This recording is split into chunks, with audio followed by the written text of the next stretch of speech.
Baylor basketball is better than they've been the last 2 games. Why? Stick around and find out. This is Locked On Baylor. You are Locked On Baylor, your daily podcast on the Baylor Bears, part of the Locked On Podcast Network, your team every day. Thank you for joining us for another episode of Locked On Baylor. Thank you for making it your first listen today and every day. It's brought to you by LinkedIn Talent Solutions. Today, I'm your host, Cam Stewart, and with me, a very special guest as we blow this thing out of the water, completely international here on Locked On Baylor. Joining us all the way from the United Arab Emirates, Matt Linnell. How is life in Dubai treating you, man?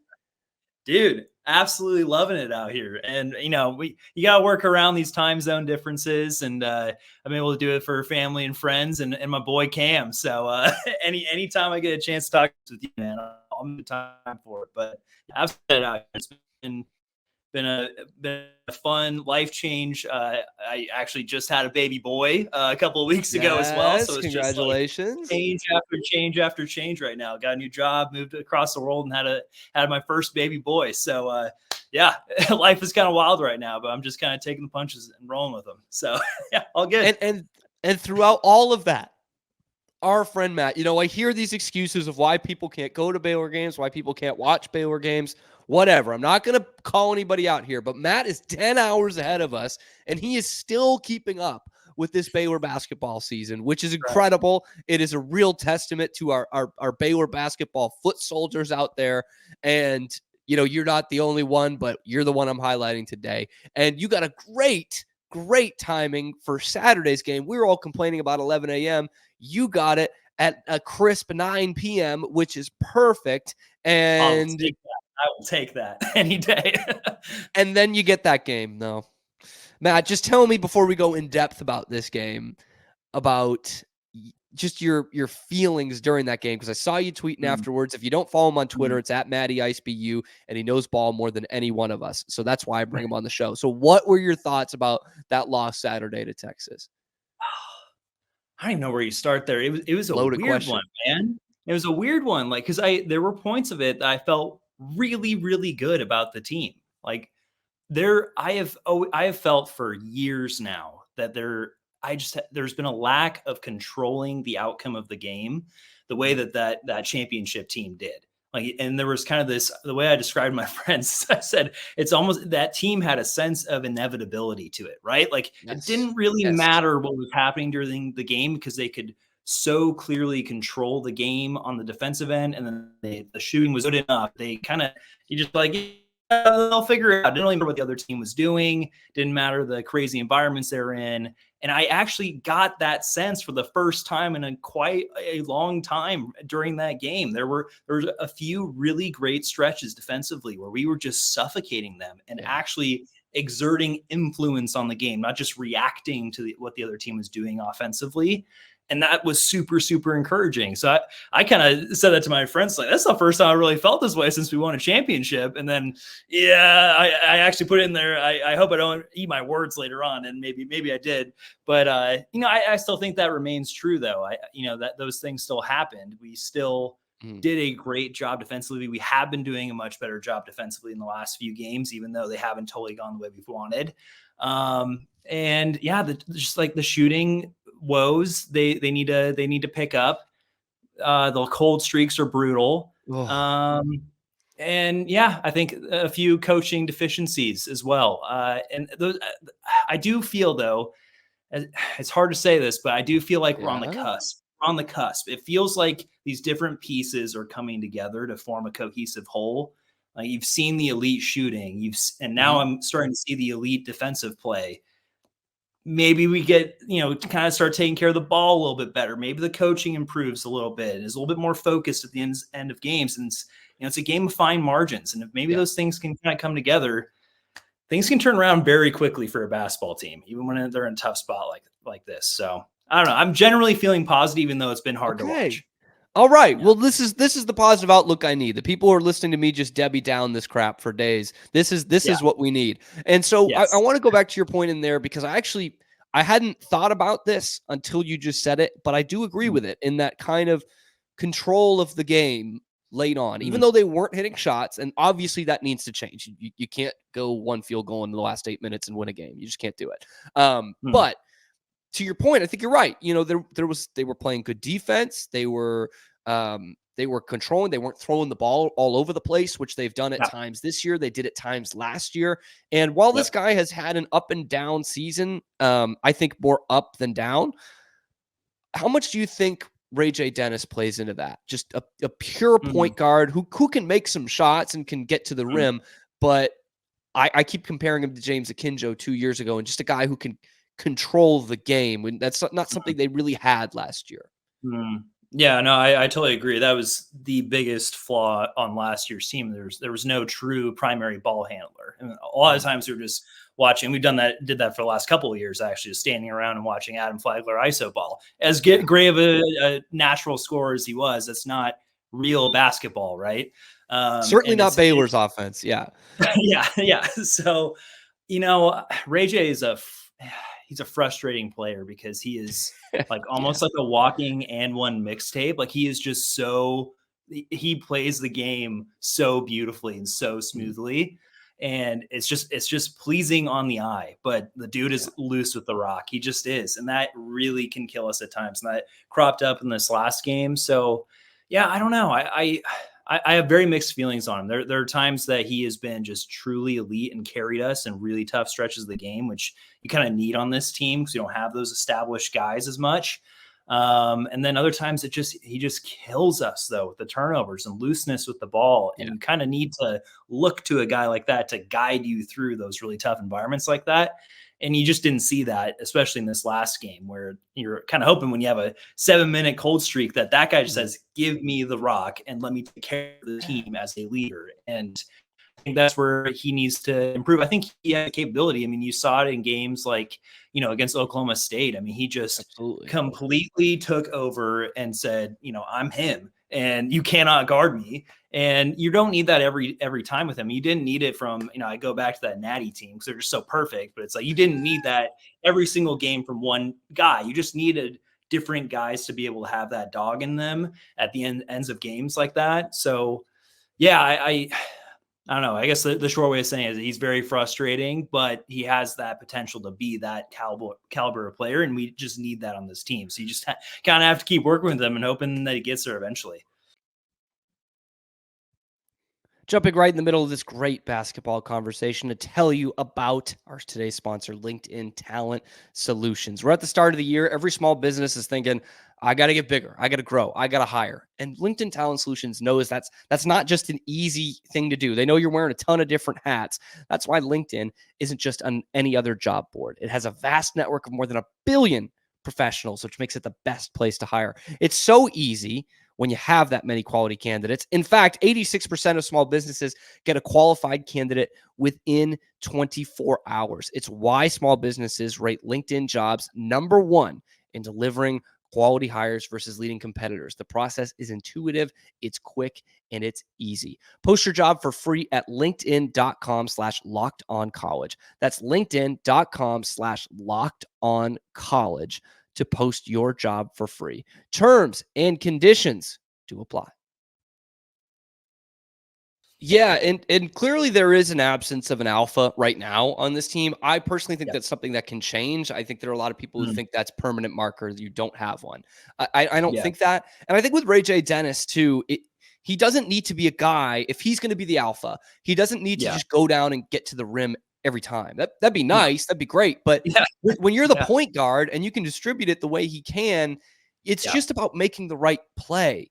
And that instills confidence in your teammates. If Jacoby Walter is getting the ball every time he's open, he's like, they want me to shoot the ball. I'm a scorer. You know what I mean? It's little things like that. And last thing on this Texas game specifically, we've mentioned it a few times, but the cold streak to end the game real quick. What would have been the adjustments that Baylor should have made now that we get to the benefit of looking back on it to just do something to get some baskets in those last 8 minutes? What were you seeing in that game?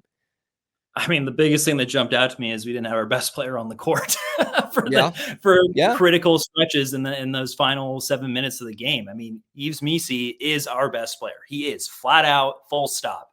He is friend of the program too. Yeah, and he's been an absolute revelation. Like nobody could have seen how good he is. You could have seen that coming. I mean, he's unreal and has an unbelievable feel for the game, for how little basketball experience he has. And I just, it's hard, because the offense isn't necessarily dependent on him, but he just creates so much havoc. And that's what you kind of need when guys aren't getting to the rim. The ball's not sizzling and popping around. Like, you need a guy in there that can just like grab a board, put it back, tip it out, create a second chance look. That in and out basketball like that, those are the highest percentage shots in basketball when you have that kick out for a second chance three.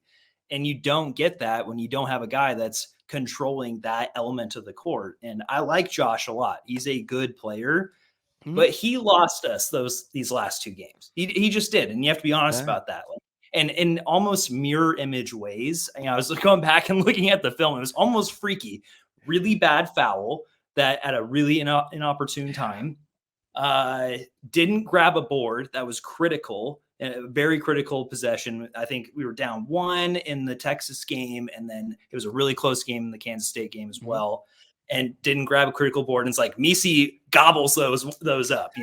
Those do not get away from him. And those were game-changing plays. And then at the end of the game as well, completely out of position. Completely, utterly out of position. I mean, the guy is just kind of floating mid-court, and it's like, dude, you are a rim protector. You have to protect the rim. That's basic down there. Get back. I mean, that's going back to basic AAU basketball. Like, your coach should be screaming, kicking you in the butt, saying, get back. And he did. It was very dramatic in the Texas game. It was the last shot of the game, but there was also in the Kansas State game, it was a critical. I think we were up 4, I want to say, and looking really, really solid to win that game. And he had this kind of jogs back, and then it's a falling guy and one, and the game kind of flips on its head, and the crowd's pumped, going at it out of control. And it's like, dude, those are just 2 games in a row. And I like the guy a lot, and I think he's super solid. And it's kind of it's great to have that depth at center, but it's just a basic tenet. Like, you got to play your best players at the end of the game. Like, those are the difference makers. So I think if I could go back, wave a wand, change one thing about that Texas game, it's like, play your best players. Just do that. It's pretty simple. Basketball doesn't have to be that complicated. Well, it definitely seems simple. Yeah, hindsight's 20/20 for sure. And looking at, kind of switching gears here and looking at the big picture. Okay, you kind of touched on it in that first segment there. But especially with this conference and with, I know it's cliche, but anybody can beat anybody on any given night. And we're seeing that this year.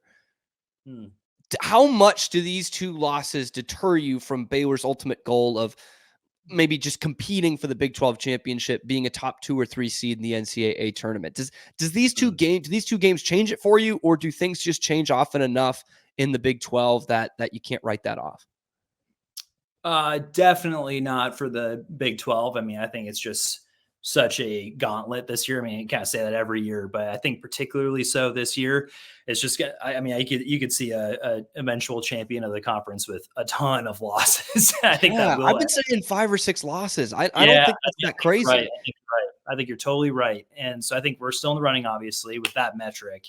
And yeah, I as far as the general kind of projections for this team, it doesn't deter me too much. I mean, I've taken enough positives away from the last 2 games, even though they've ended in losses. I think defensively, I've been super, super encouraged from what I've seen. I mean, it was hard to see in the Texas game because they shot so well at the beginning of the game. So the box, if you're a box score watcher, you didn't really see it. But if you watch the film, there were stretches of that game where we looked elite defensively, and the rotations were crisp, putting pressure on the ball, high up the court, exerting influence on the game. And that's like, we've been missing that for so long. And so I actually walked away from the game, even though I was really pissed we lost and we kind of threw it away.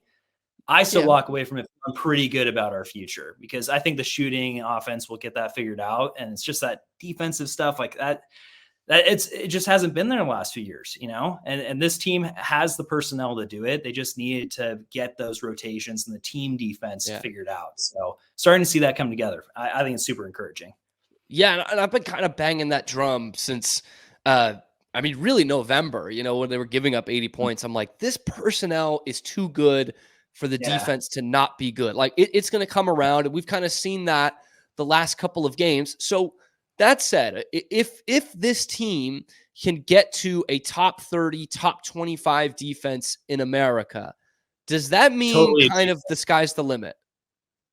Oh yeah, yeah. I mean, if you look at the previous champions, it's like pretty clear. Like you have to be top. I think it's like 15 in Ken Palm and adjusted offense and defense. Like every single champion has done that, and so it's kind of like, yeah, you gotta reach those levels. And I think the defense is trending in that direction.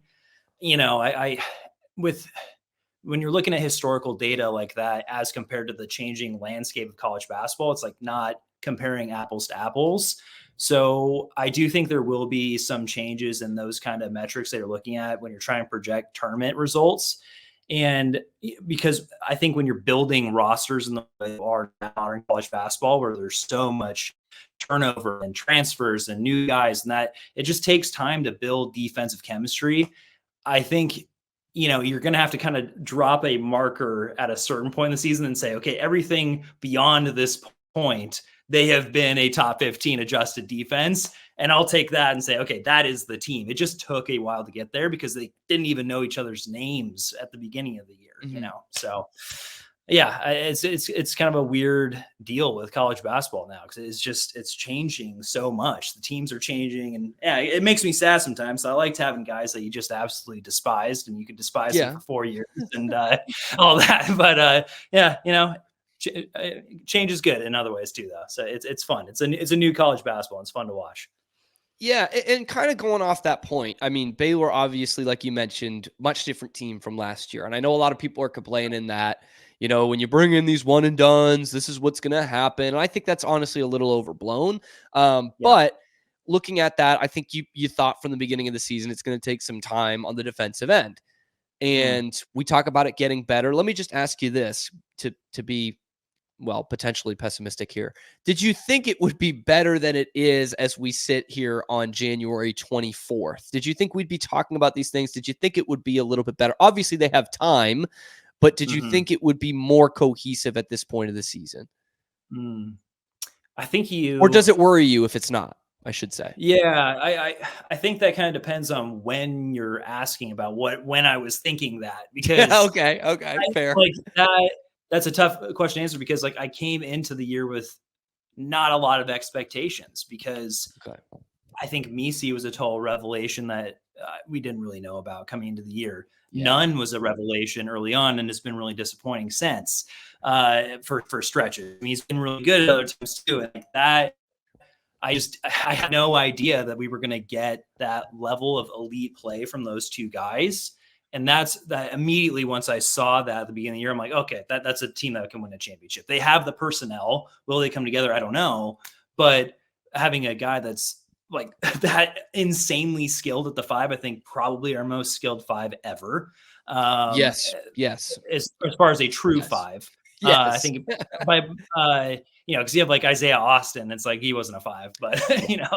That would be the only one that would be challenging him for the throne, really. Yeah, exactly. And then a guy like Nunn, who I thought was just going to be a total defensive specialist, and it's like, okay, how much can a guy like that really play in our system? I don't know. Then he comes out and he's like just drilling threes and getting to the rack, and you're like, okay, that's There's major pieces of rotation that I just didn't see coming at all.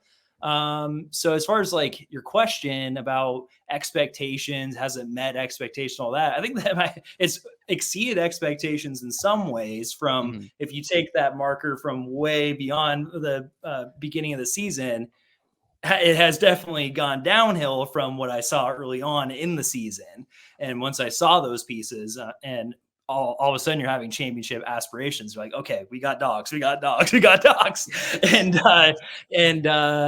yeah, so I don't know. I guess I'd answer it in one of those two ways, depending on when you're comparing it from. That's fair. Yeah. One thing that's always been Baylor's great advantage is what we're going to talk about next on Locked On Baylor. And today's episode is brought to you by FanDuel, America's #1 sportsbook. We're heading into conference championship weekend in the NFL. We've got so much going on with NBA, NHL, college basketball, all that great stuff.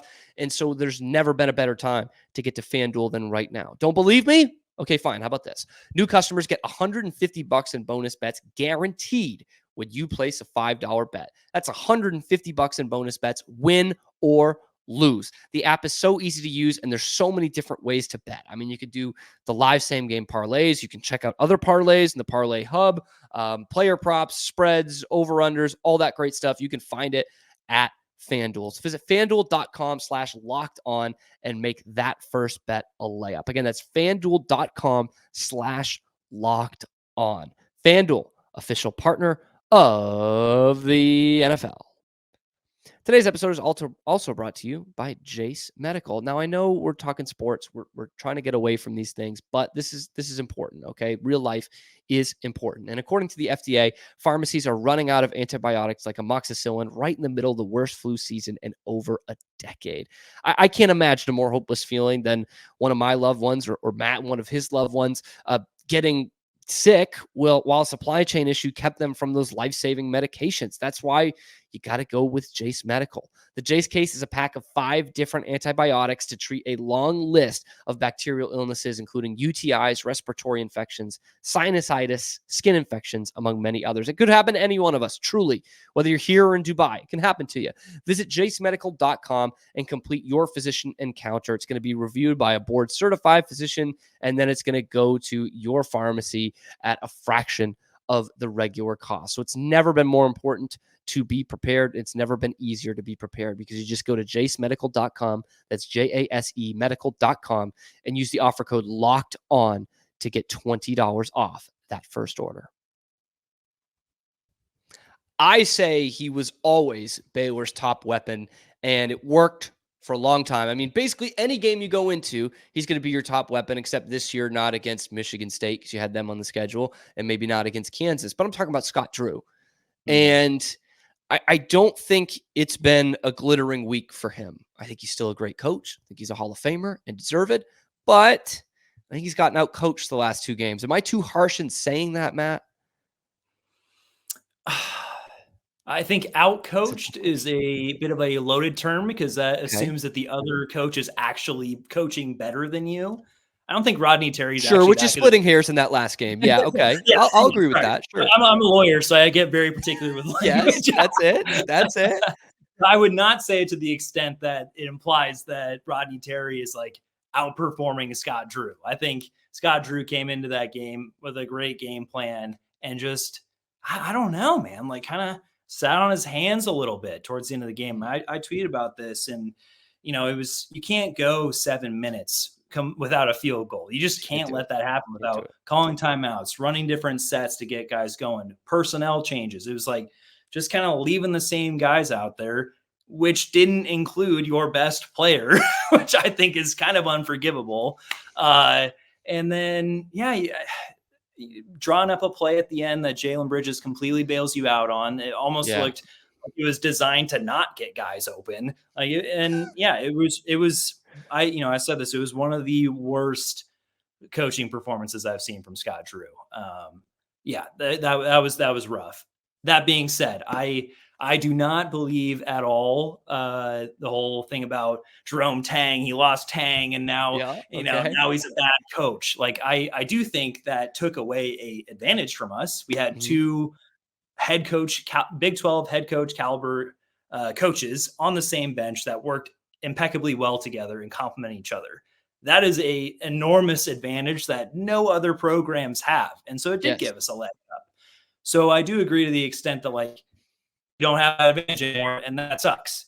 I don't agree to the extent that it means that Scott Drew is not a elite coach in his own right and can exist separately from Jerome Tang. So I still think he's a phenomenal coach. I think he's a phenomenal program builder and character of the program builder and culture guy.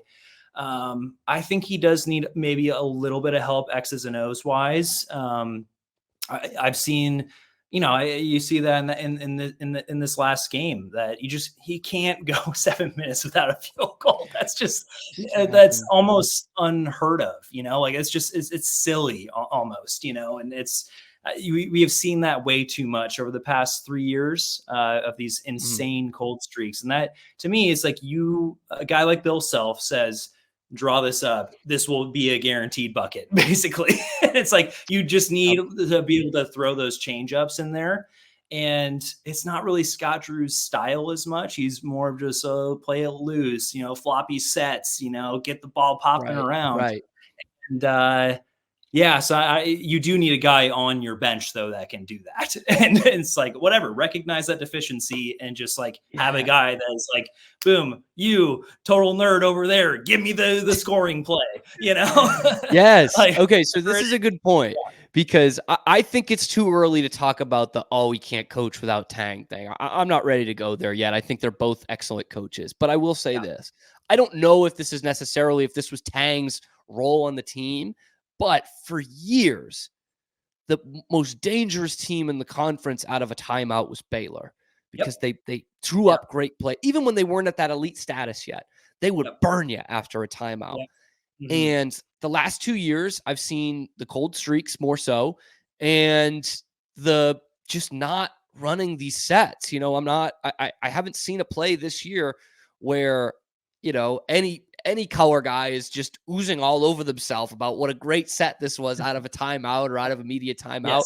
And so I'm wondering, what was that a Tang thing?